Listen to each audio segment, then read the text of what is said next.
If you have assets that drive between states, the International Fuel Tax Agreement, or IFTA report, is a great report to use for fuel tax purposes. IFTA applies to the 48 continental U.S. states and 10 Canadian provinces.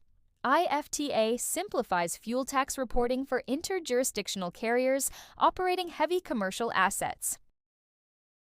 Click Compliance to run the IFTA report. Select IFTA report. In Options, select a date period. Select which vehicles to include in the report. Click Apply Changes to view the results. The report displays information on the vehicle, jurisdiction, driver, enter time, enter odometer, exit odometer, and distance. Under Report, you can download the report in Excel or PDF format. Congratulations! You've completed this tutorial for IFTA reporting basics.